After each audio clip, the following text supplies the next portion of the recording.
আগামী আসন্ন নির্বাচন উপলক্ষে সীমানা নির্ধারণ সংক্রান্ত একটা কমিটি এখানে কাজ করেছিলেন এবং সেই কমিটির যে খসড়া সেটা আমরা গত 30শে জুলাই গেজেট বিজ্ঞপ্তির মাধ্যমে আমরা সর্বস্তরে জানিয়েছি এবং বলেছিলাম যে আমরা যে সীমানাটা নির্ধারণ করেছি এটা খসড়া এবং আপনাদের যদি কারোর কোনো আপত্তি থাকে তাহলে সেটা আমাদের যেন 10ই আগস্ট পর্যন্ত এই সময়সীমার মধ্যে আমাদের কাছে তারা তাদের দাবি, আপত্তি, সুপারিশ, পরামর্শ ইত্যাদি যেন দেন।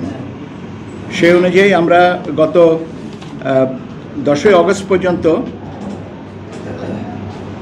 33টা জেলার 84টা আসন সম্পর্কিত 1185টা আপত্তি এবং 708টা পরামর্শ বা সুপারিশ পক্ষে পেয়েছি।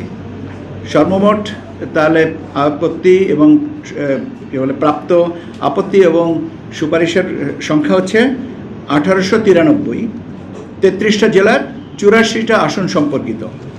আমরা গত 24 তারিখ সকাল থেকে এই আসন ভিত্তিক যে আপত্তিগুলো দেওয়া হয়েছে সেটার উপরে আমরা শুনানির ব্যবস্থা করি এবং শুনানিতে আমরা আমাদের মাননীয় প্রধান নির্বাচন কমিশনার মহোদয় এবং অন্যান্য অপর 4 জন কমিশনার মহোদয় এবং আমরা সচিবালয়ের কর্মকর্তা কর্মচারীরা উপস্থিত ছিলাম।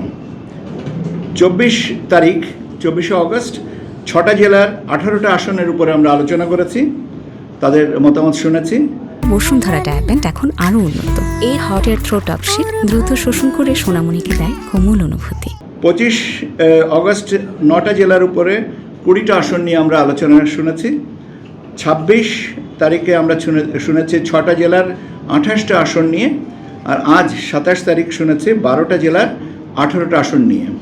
এখন এই যে মতামত যেটা পেয়েছি সেগুলো আমরা লিপিবদ্ধ করেছি এবং লিপিবদ্ধ করে এখন আমরা পর্যালোচনা করে যত সম্ভব শীঘ্রই আমরা চূড়ান্ত তালিকাটা প্রকাশ করব। এখানে বলে রাখা ভালো যে পক্ষে এবং বিপক্ষে আমরা এখানে যেটা হয়েছিল যে পক্ষে অনেকে বলেছেন, বিপক্ষেও আমরা মূলত আপত্তিটা আগে শুনেছি এবং আপত্তির ক্ষেত্রে যে প্রস্তাবনাটা এসছে